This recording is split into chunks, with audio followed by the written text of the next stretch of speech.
हाँ dear student, ये एक टॉपिक अपन डिस्कस करेंगे, कॉम्बिनेशन ऑफ ए कैपेसिटर्स। तो सबसे पहले मैंने क्या लिया, सीरीज कॉम्बिनेशन लिया है। और सीरीज कॉम्बिनेशन की पहचान देखो, ये मैंने बी वोल्टेज से C1, C2 and C3 three capacitors को इस तरह से अटैच किया है कि फर्स्ट का पॉजिटिव जो है वो बैटरी के पॉजिटिव टर्मिनल से अटैच है, और फर्स्ट का नेगेटिव सेकंड के पॉजिटिव से अटैच है। ठीक है, और फिर सेकंड का नेगेटिव थर्ड के पॉजिटिव से अटैच है, और थर्ड का नेगेटिव बैटरी के नेगेटिव टर्मिनल से अटैच है। तो ये जो सिस्टम है अपना, वो कौन सा कॉम्बिनेशन है, सीरीज कॉम्बिनेशन है। यदि एक का नेगेटिव दूसरे का पॉजिटिव अटैच है तो ठीक है। जैसे मान लो अपन है 3 या मोर देन 3 स्टूडेंट है, लेफ्ट राइट हैंड को पिक करते हैं, तो वो कॉम्बिनेशन अपने पास में क्या होगा, सीरीज कॉम्बिनेशन होगा। तो ये तो आपका हो गया सीरीज कॉम्बिनेशन। अब सीरीज कॉम्बिनेशन में देखो अपन ने क्या किया है, बैटरी से इस तरह से अटैच किया है कि यहाँ पॉजिटिव और ये नेगेटिव टर्मिनल था। ठीक है, तो मान लो इस बैटरी से आपका क्यू चार्ज फ्लो हो रहा है, तो ये क्यू चार्ज जो है वो C1, C2 एंड C3 तीनों कैपेसिटर में क्या जाएगा, सेम जाएगा। ठीक है, जितना चार्ज क्यू C1 में जाएगा उतना ही C2 में जाएगा, उतना ही C3 में जाएगा। ये इस तरह से है कि मान लो अपन लॉन्ग डिस्टेंस पे वाटर सप्लाई करना चाह रहे हैं और एक के बाद में एक पाइप को अटैच कर देते हैं, तो जो फर्स्ट पाइप में वाटर सप्लाई हो रहा है वही सेकंड पाइप में होगा, वही थर्ड पाइप में होगा। तो यहाँ पे देखिए जो क्यू चार्ज है वो तीनों में क्या जाएगा, सेम जाएगा। लेकिन 10th क्लास में भी आपने स्टडी किया था कि सीरीज कॉम्बिनेशन में यहाँ पे जो वर्क डन होगा या पोटेंशियल डिफरेंस होगा वो C1 का कैपेसिटेंस के अकॉर्डिंग अलग होगा, C2 का अलग होगा और C3 का अलग होगा।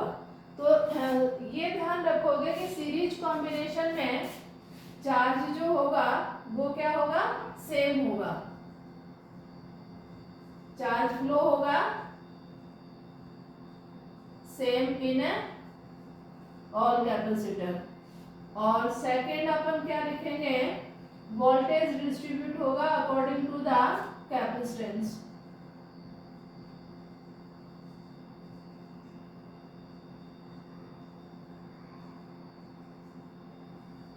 तो इसमें देखिए टोटल वोल्टेज अपन कितनी दे रहे हैं बेटा, V।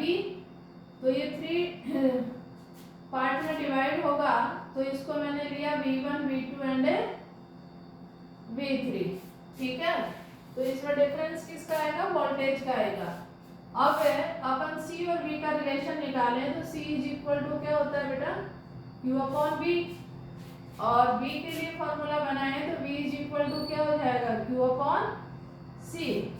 तो यहाँ पे देखिए सीरीज कॉम्बिनेशन है तो V की जगह मैं रख सकती हूँ Q अपॉन C। C कौन सा, सीरीज वाला।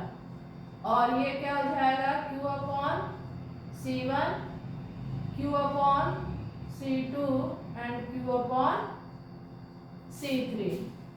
क्यों मैंने सेम क्यों लिया, क्योंकि अपन पहले ही डिस्कस कर चुके हैं कि चार्ज तीनों कैपेसिटर में क्या होगा, सेम फ्लो होगा। इज इट क्लियर बेटा। Q को आप कॉमन निकाल लो तो इसको अपन लिख सकते हैं 1 अपॉन CS, और Q मैंने यहाँ से भी निकाल लिया तो 1 अपॉन C1, 1 अपॉन C2 और 1 अपॉन C3। ठीक है, Q से Q को कट कर दीजिए आप, तो ये अपने पास में रिजल्टेंट फॉर्मूला क्या आ गया, 1 upon CS is equal to 1 upon C1, 1 upon C2, 1 upon C3। ये यदि अपने पास में 2 या 3 कैपेसिटर है तो उसके अकॉर्डिंग ये इक्वेशन आपकी बनेगी। तो इसमें आप ध्यान दो, आपने जो 10th क्लास में स्टडी किया था कॉम्बिनेशन ऑफ रजिस्टर, ये अपने पास में आया था 1 अपॉन RP पैरेलल में, 1 upon R1, 1 upon R2 1 upon R3। तो ये आप थोड़ा सा कंपैरिजन करेंगे, ये अपने पास में पैरेलल कॉम्बिनेशन में था यदि 3 रजिस्टर को अपन कंबाइन करते हैं तो, लेकिन there are 3 capacitor in a series combination. तो ये अपने पास में रिजल्टेंट फॉर्मूला आ गया। और यदि 2 के लिए आप सिंपल निकालते हैं तो एलसीएम लेंगे तो 2 के लिए CS का फॉर्मूला आपका बन जाएगा C1 इंटू C2 और C1 प्लस C2। ये 2 से ही आप क्या करेंगे, एलसीएम लेके करेंगे और ये रेसिप्रोकल करेंगे तो ये आ जाएगा। इसमें खास बात ये है कि रिजल्टेंट जब भी निकालें आप तो इसमें रेसिप्रोकल करना ना चूके। अब यहाँ पे देखो मैं एक वो भी बता देती हूँ आपको। मान लो ये है 2 माइक्रोफैरड, ये भी है 2 माइक्रोफैरड और ये मान लो है 4 माइक्रोफैरड।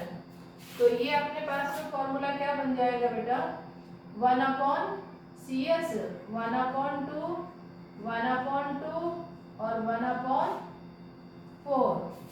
तो ये आप एलसीएम लेंगे तो 4 एलसीएम आ रहा है तो 2 प्लस 2 प्लस 1 और ये वैल्यू अपने पास में क्या बन रही है 5/4। तो यानी CS इज इक्वल टू क्या हो जाएगा 4/5 माइक्रोफैरड। तो इस तरह से आप इजीली वैल्यू कैलकुलेट कर सकते हैं।